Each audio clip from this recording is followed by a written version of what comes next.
Welcome back to VN blogs and cooking.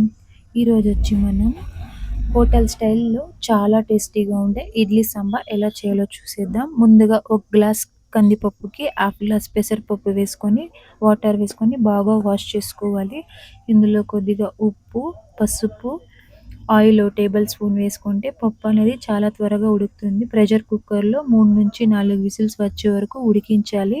పప్పు ఉడికిన తర్వాత పప్పుని బాగా మెదపాలి. మెదిపిన తర్వాత ప్యాన్లోకి 2 టేబుల్ స్పూన్ ఆయిల్ వేసుకొని ఇందులోకి 2 టీ స్పూన్స్ ఆఫ్ ధనియాలు, 1 స్పూన్ పచ్చిశనగపప్పు, 1 స్పూన్ జీలకర్ర, హాఫ్ టీ స్పూన్ మిరియాలు, మీ కారానికి తగినట్టు ఎండుమిరపకాయలు ఇవన్నీ వేసుకొని బాగా ఫ్రై చేసుకోవాలి. ఇందులో కొద్దిగా కరివేపాకు వేసుకుంటే సాంబార్లో ఫ్లేవర్ అనేది చాలా బాగుంటుంది. ఇవంతా ఫ్రై అయినాక ఎండుమిర్చి, కొద్దిగా పచ్చి కొబ్బరి వేసుకొని ఇది కూడా బాగా ఫ్రై చేసుకోవాలి. ఈ మిశ్రమం చల్లారిన తర్వాత మిక్సీ వేసుకొని మనకి ఎప్పుడు కావాలంటే అప్పుడు ఇన్స్టెంట్గా సాంబార్ పౌడర్లకు కూడా యూస్ చేసుకోవచ్చు. ఇప్పుడు ముఖ్యమైన స్టెప్, సాంబార్కి తాలింపు వేసుకోవాలి. పాత్రలోకి ఆయిల్ వేసుకొని ఆయిల్ వేడాక సాసులు చిటపడమన్నాక 5-6 వెల్లుల్లి, కొద్దిగా కరివేపాకు, ఎండుమిర్చి, ఒక పెద్ద సైజు ఆనియన్ బాగా కట్ చేసుకొని ఆనియన్ పింక్ కలర్ వచ్చే వరకు బాగా ఫ్రై చేసుకోవాలి. ఇక్కడ నేను 4 to 5 టమోటాస్ చిన్న చిన్న పీసెస్గా కట్ చేసుకొని ఇందులోకి వేసుకుంటున్నాను.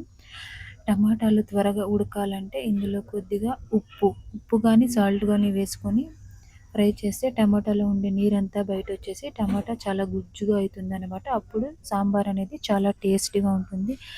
ఇలా బాగా వేయించుకున్న తర్వాత దీనిపైన ఒక ప్లేట్ పెట్టేసి ఒక 10 to 15 మినిట్స్ బాగా ఫ్రై చేసుకోవాలి. చూసారా ఇప్పుడు టమాటా ఎంత చక్కగా మెత్తగా ఫ్రై అయిపోయిందో. ఇందులోకి అప్పుడే మనం సాంబార్కి వేయించుకున్నాం కదా సాంబార్ పౌడర్, అది నేను 2 టేబుల్ స్పూన్ వేసుకున్నాను. మీరు ఎక్కువగా కొద్దిగా కారం ఎక్కువ తినాలంటే ఇంకో స్పూన్ ఎక్స్ట్రా కూడా వేసుకోవచ్చు.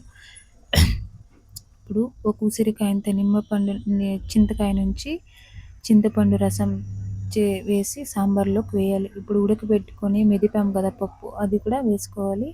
ఇందులోకి 2 కప్స్ ఆఫ్ వాటర్ వేసుకోవాలి. ఇడ్లీ సాంబార్ అనేది కొంచెం నీళ్ళుగా ఉంటేనే చాలా బాగుంటుంది. ఇందులోకి ఫైనల్గా కొత్తిమీర వేసుకొని సాంబార్ అనేది బాగా ఉడకబెట్టుకోవాలి. సాంబార్ టేస్ట్ అంతా ఇందులో ఎంతసేపు ఉడకబెట్టుకుంటే అంత టేస్ట్గా ఉంటుంది.